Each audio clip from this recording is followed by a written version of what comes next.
This video is technically a part 2 to this video. The last one goes from the 1910s to the 1960s. This video goes from the 1970s until today. You can watch them in any order in my opinion, but anyway, the basic rundown is that you can find fashion ideas from the past. And just because some of these styles are decades old doesn't mean you can't use them today for your OCs. So okay, enough yapping, let's get into the video.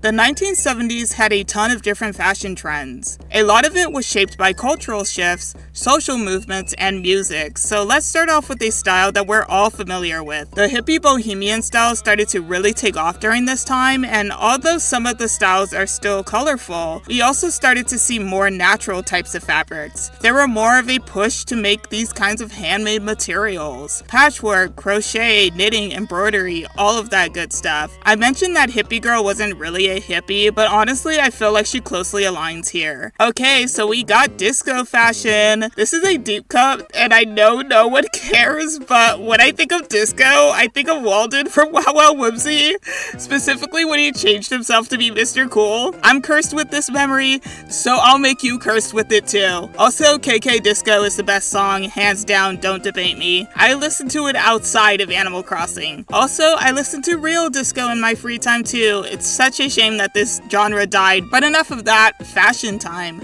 We got jumpsuits, shiny fabrics, platform shoes for both men and women. It's perfect. There are also flared pants too. These are just really good party outfits. Another style that is similar would be glam rock. Glam rock has been taken over by the FNAF fandom, so it's a bitch to research, but back in the 1970s, it was characterized by metallics, glitter, and makeup. There were also a lot of tight pants and high heels for every gender. Punk originated in this decade. I briefly talked about it in this video, but this style was typically influenced by bands like the Sex Pistols. Think of it as leather jackets, ripped clothes, plaid patterns, and mohawks. Since we've been talking about musicians, let me bring up Redbone. Izzy has absolutely been waiting for me to bring them up. Redbone had a very unique style, combining both Native American inspired clothes with the 70s rock. You can see them with beaded jewelry or feathers, which is very Native American inspired, with also flared pants and boots, which were very 70s rock inspired. The mix of both culture plus expression creates such an authentic and true to self style. That is amazing to see. This is my cue to inform you that you can always mix culture into modern day clothes. People do it all the time, including me. I own African clothes. People also wore safari clothes during this time, which is pretty fun. I think I put Bree's grandma in one of these. I'm not gonna find the sketch. My sources trust me, bro. Lastly, just everyday casual wear. This would usually be bell bottoms and flared jeans, as well as button-down shirts and wide collars. Literally, if you give your OC these pants and that collar, you've got a 70s OC. So, we have hippies, disco, glam rock, punk, cultural rock, safari, and casual wear. Love all the choices here, so many different aesthetics. Let's move on to the 80s.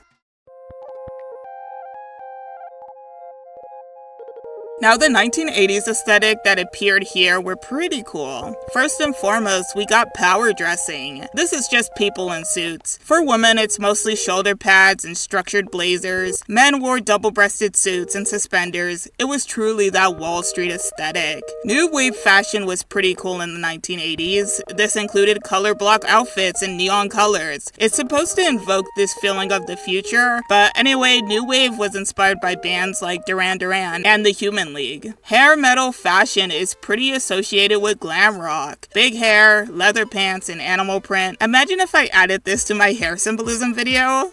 What does this symbolize? We also have fitness fashion. I feel like this is closely tied to the 80s, including bright neon colors and leg warmers, leotards with tights. We all know what this is. That's that de facto 80s look. Goth also started to emerge during this time. This include all black outfits, long coats, and fishnets. jackets. That's pretty neat. I still need to make my goth OC. Now let's talk about casual wear. For men, it was typically jeans, polo shirts, button-downs, and sweaters. Denim was super popular during this time, even on the jackets. Nikes were popular too, and despite Converse being from 1908, they got really popular around this time too. Anyways, the women wore mom jeans and off-the-shoulder sweatshirts or just regular t-shirts. But okay, we have power dressing, new wave, hair metal, fitness fashion, goths, and casual wear. A lot of iconic styles came from this era. It's definitely worth taking a deeper look. The 90s. A lot of us are familiar with this because the nostalgia for it came back around a couple of years ago. This only makes my job harder because I have to decipher true 90s fashion from like the revival in the 2010s, but I digress. Let's check out these styles. Grunge came during this time. Yes, we already talked about how Gioni has this style a couple of videos ago, but I love this style. It's characterized by flannel shirts, ripped jeans, oversized sweaters, combat boots, and beanies. Next, we have 90s minimalist fashion. This pretty much came from the supermodels of the time. This includes neutral colors and slip dresses. This style is very chic. Hip-hop fashion, this is the one I decided to choose for the thumbnail. Even though I didn't exist in the 1990s, this is the style I absolutely love. This includes baggy jeans, oversized jerseys, bucket hats, tracksuits, Timbs, and puffer jackets. Fun fact, but that's what DeMarco's outfit was kind of inspired by, and if you've ever peeped through my Instagram, I'm sorry if you've ever been to my Instagram, you know that this is a meme I abuse on the regular. That meme was inspired by this Boondock scene. Get out here! You should be done trying on those clothes. I can't wear this. Why not? Don't tell anyone it's from the thrift store. They wouldn't know. Looks stylish to me. Tell them, Huey. It's not stylish. If Chris crossed and jumped in them, you can walk to school in them. For real, Granddad? See, this is why niggas drop out of school. I'ma get teased. And now you know where that audio is from. I find that clip so funny because it's so real. Can I go on a tangent real quick? I promise I'm gonna make it fast. So I used to get bullied by my friends for wearing like decades old clothes in like elementary school. Every day I looked like Ruby Bridges. I was so miserable. I swear, dog. And this was like in 2009. Imagine dressing like you're from the 60s. In 2009. And then if I wasn't wearing that, I wasn't allowed to wear jeans. But like if I was wearing jeans, they were like the bell-bottom jeans. Not bootcut, but the full-on 70s bell-bottoms. In an era when everyone looked like this, I was dressing like this. And your girl got clowned on so hard. Man, I remember my mom hated skinny jeans, claiming that they were too tight and saying that I couldn't move in them or whatever like made-up thing that she was saying. Well, one day I got a pair of them in my possession. I don't know where I got it from. I think maybe my dad gave it to me or my mom accidentally bought them or something. But they were a pair of black skinny jeans. I was wearing them skinny jeans on the daily, y'all. Like, these made me feel so cool. And back then, since I was kind of like rough and like a tomboy and whatnot, I used to like run around all the time and like fall on the floor. My skinny jeans got like a huge hole in them. Okay, they were like a tiny hole, but like, so I got a pair of scissors and cut a matching hole on the other side. So not only was I like super stylish, I was like hella stylish. My friends said I looked cool. I would show off my ripped skinny jeans because it looked normal until you like bent your leg. Then they were like undercover, you know, like dress code. Kind of like, because you know how you can't wear like ripped jeans to school, but like if you bent your leg, you could see them, and if you like were standing up straight, you couldn't see them. I felt so cool. I felt like freaking Kesha. No one was as cool as me, I'm telling you. Well, by cutting my jeans, I flew way too close to the sun. My mom was already irritated by the skinny jeans. She saw the holes and forced me to throw them away. I'm telling y'all, I was crying my eyes out. My last attempt to be cool was gone, and if y'all know me, I'm a f***ing loser, so I lost my one chance to be popular. I remember so vividly being in the dark, screaming and crying into my bed as Bruno Mars's Grenade played in the background of my cheap Walmart radio. Life was bad. This is why drop out of school.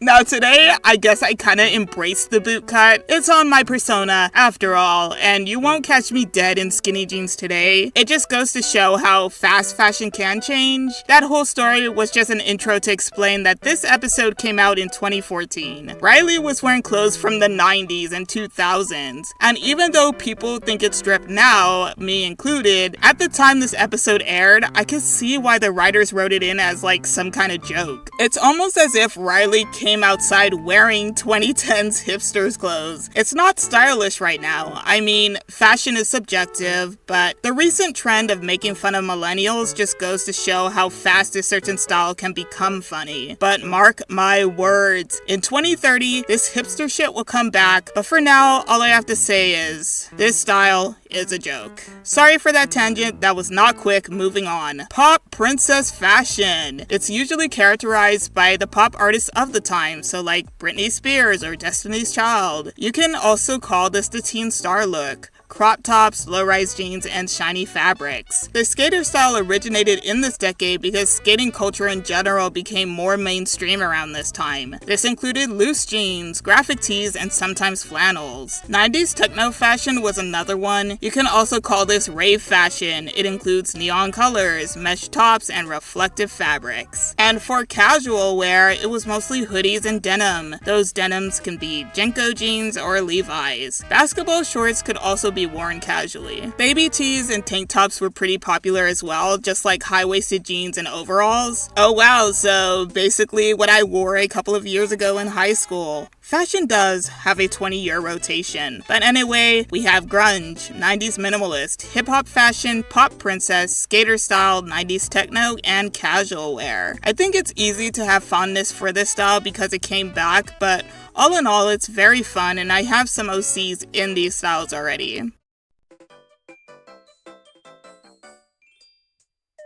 The 2000s is currently popular because it's 20 years from the date. All of these styles may be familiar, especially if you've been on the internet in the past couple of years, so let's check them out. McBling. I love that this is just a joke, essentially calling this the fast food of luxury clothes. But yeah, it could be very glamorous, yet very trashy at the same time. This includes tracksuits and everything with rhinestones on it. Glitter was also a big part of this style. People often confuse bling with Y2K, but that's not Y2K. Y2K actually looks like this, and it's a style meant to look futuristic. This includes shiny fabrics, metallics, and other plastic accessories. I feel like this one doesn't get talked about enough, but I love the whole vibe. The vibe gives off Sega Dreamcast, like Jet Set Radio and Space Channel 5, like that kind of aesthetic. Honestly, I really love it. Emos and scene kids became a thing around this time. I know someone is gonna murder me for putting them in the same slide, but there's a lot of similarities and differences, but remember, emos wear band t-shirts and scene wears neon. A lot of stuff from the previous decade also came into the new millennium, such as hip-hop fashion. Now this includes oversized basketball jerseys, beanies, hats, and chains. The skater style evolved to have long shorts, skate shoes, beanies, and hoodies. This was now inspired by like Blink-182 and maybe Avril Lavigne. And of course for casual wear, we have low-rise jeans, crop tops, tracksuits, and Ugg boots. And for the guys, we have baggy jeans, oversized graphic tees, sneakers, and beanies. So in this decade, we have McBling, Y2K, emo, scene, hip-hop, skater, and casual wear. These are a lot of iconic styles that are very much still appreciated and used today. Even that style that Riley was wearing, I found this thread of people confused why it was ever considered unstylish. The 20-year cycle, guys. Remember the 20-year cycle. This is currently the unfashionable fashion. That's not my opinion, just the wider consensus of the fashion landscape. As the 2000s fashion was made fun of in the 2010s, now let's see why the 2010s fashion is made fun of in the 2020s. Hipster fashion includes skinny jeans, flannel shirts, and beanies. I think you can see some of the influence from the 90s grunge and how it came about here for the hipster style because the 20-year rule. But there were also some additional things like mustaches, suspenders, and bow ties. Honestly, a man in a bow tie was my type for sure during this decade. Tell me you wouldn't fall for a man wearing this. I don't want to hear your opinion, shut the fuck up. Don't judge me. Normcore fashion! The most NPC of all the styles here today. These are just plain clothes, unbranded jeans, basic t-shirts, dad sneakers, and by that description alone, I bet half of you are now claiming that your OC is wearing normcore. I'm shaking my head at you right now. Don't settle for this, please.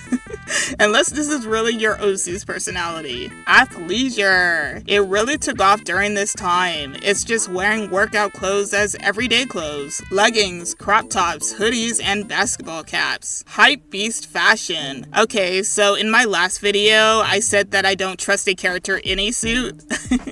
I was chatting with Millie about their OC Nathan. Go check out their lore regarding Blam. It's like in every comment section of every video I made.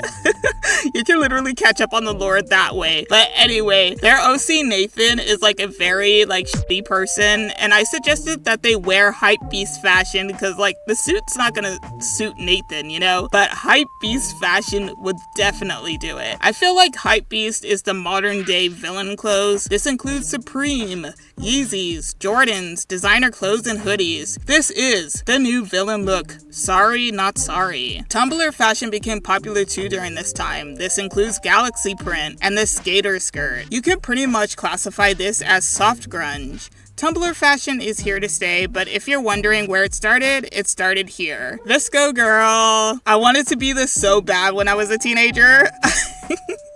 I had the Kanken, I had the Hydro Flask, but as soon as I could afford it, everyone moved to spray grounded Stanleys, and that's neither here nor there, but anyways, I love the Visco girl. This includes oversized t-shirts, pastel colors, Birkenstocks, and Vans. Now we have the e-girl and e-boy fashion. This is another one that we brought up in a previous video, but this includes striped shirts under the band tees, chains, and chokers. Another style I absolutely love. I've also given this one to my OCs. Party rock fashion. Much love for this one too. It includes animal prints in hot pink or neon green. The shutter shades are so 2010s. They're purely for style because literally what are these for? I love how hipster fashion gets clowned on, but I feel like any character wearing party rock fashion is also taken as a joke. Just as disco was funny to some people and how the 1920s can be a joke to some people, I feel like this also applies to party rock fashion. People love to make fun of party fashion for some reason. It's just always so eccentric, but I feel like that's a discussion for another day. Okay, so 2010s casual wear. You guys know what this looks like. Your teacher is wearing it.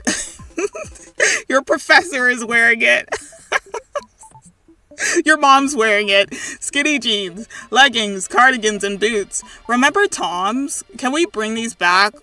They were so comfortable. And plus, it's you buy a pair and then you give a pair. That's so nice. Oh, I just remembered this story. Okay, this is gonna sound so insane. But I have to tell you guys. Okay, so I remember with Toms, I wanted these so bad in middle school. And you know how the thing with Toms is you buy them for $40 and then you give a pair to a less fortunate country. So I remember when I was a kid, I was so upset when I traveled to Belize and my grandma had a pair of Toms, the whole community and village had a pair of Toms, and I was the only one without them. I had to pay $40 and they got them for free. And I know that sounds so selfish. But yo, I was I had to be around 13 at the time, and I wanted them $40 Toms so freaking badly, and just to see my grandma use them as everyday shoes and not treating them correctly. I was peeved. My grandma had Toms and I didn't have Toms. But okay. Yeah, let's bring these back. Anyways, my sister and cousin make fun of me for wearing them now. That's the thing about fashion. When you can finally afford them, then it's funny to everyone. But that's neither here nor there. For the men, they more or less wore the same thing. Plain shirts and jeans with beanies. The true NPCs. So we have hipster, normcore, athleisure, hypebeast, Tumblr, Visco, e-people. I don't know why that's funny. Party rocker and casual wear. I think you can notice that the early 2010s and the late 2010s vary a lot in terms of style. Well, with the rise of the internet, it allows for hundreds of styles to appear. It's almost hard to list them all, but we could talk about that in the next section. The thing about the 2020s, anything can be drip. Every decade I've listed from the 1910s to today, excluding the 2010s, because 2010s is not trending anymore, that is considered drip. Anything is drip. Why? Because of the internet. Nothing is that unified these days. Like, while back in the day we pretty much listened to the same music, watched the same shows, and wore the same clothes, now because of the internet and streaming, people are now kind of confined to their own little niche bubbles, including you. I'm assuming that you like art and writing, that's why you're here, and you could probably name a bunch of other art YouTubers. But if someone pointed a gun to your head and asked you to name like 5 fitness YouTubers or 5 lacrosse YouTubers, or like 5 car YouTubers, or something that isn't your niche, it's a struggle because things are not unified. Like, it's just catered to your own personal thing. It's easy to quote SpongeBob episodes because we were all watching it at the same time in 2008 or 2005 or whatever. But if I made a random Tangled the series quote, I doubt I can find like one person in a crowd of 100 who gets the reference. We are all subscribed to different streaming service. We don't all watch the same shows. Hell, you can watch a cartoon from like 50 years ago online. Like, you could do anything. And all of this content, it just creates this lack of unity. Like, I don't know if I'm describing it right, but I think you get what I'm trying to say. And because of that, I feel like we also don't wear the same clothes. Trends now are what we make of it. We have our own communities, so we don't have to chase the most popular trend if we don't feel like it. A goth, a new Edwardian, and a McBling girl can get on the same bus, and we all have to admit that each thing that they're wearing is drip. It's the effort that makes someone fashionable these days, because effort is on a downward spiral, and I'll explain. Even though fashion and culture is narrowed down to our For You page and what we are exposed to, I'll try my best to share what fashion I see in the 2020s. The rise of loungewear. This is very much a thing, and it needs to be talked about. Thanks to the pandemic and work from home, most people have stopped trying. And this is true because there are plenty of memes of people wearing like a dress shirt and then underwears to their Zoom meetings, or like going to the store in ugly clothes and walking past people with drip. Though one can argue that the Cookie Monster pajama girl existed in the 2010s, I feel like we all became the Cookie Monster pajama girl in the 2020s. This used to be trashy. Now at best, people will call this comfortable. People won't really bat an eye to it like they used to. Even I wear pajamas outside now, and I also wear my bonnet outside. People walk around in oversized hoodies and Crocs all day, and we might as well give our OCs this. Just casual loungewear. Next, we have the Y2K revival, which came back thanks to the 20-year rule. We already went over what this looks like, but it's low-rise jeans and baby tees. But there's something about this version of the Y2K revival that is different from the actual like 2000s McBling style. There's something here that looks pretty modern, specifically the high-rise jeans. We also have TikTok micro trends. We've listed this before in the last video, but that's stuff like cottagecore, dark academia, clowncore, you know, you get it. Again, if you look for an aesthetic on the internet, you can find a creator wearing it, because things are not as unified anymore. Like, literally, whatever you want, like, you could just find it, you know, and that could be your aesthetic and that could be your style. So this decade we have loungewear, Y2K, and all those little TikTok micro trends. This decade is still very much fresh, but honestly I feel like the 2020s is the perfect time to wear anything you feel like wearing. Even if the millennial fashion gets made fun of, I still see people very much wearing these styles. There's no time like today to be the most unique that you can be, and even for your OCs, I just love the thought that a story can take place in any time. time. But yeah, comment down below if any of your OCs use clothes from this time period, or if you plan to make one. Also let me know if you have any more niche styles that your OCs wear. There's a lot that do exist, but I tried to tackle the most popular ones. Anyways, for now, I think that's it. That's the video. If you're interested, check out my book 2152, The Trifold Article. It's both animated and illustrated sci-fi and adventure. Shameless plug, shameless plug. It's not related to the video. Read my book. That will be linked below, as well as the newsletter. I have a Discord for artists and writers that'll also be linked below. Like and subscribe and whatever, that is much appreciated. Have fun while creating today, and I'll see you guys later!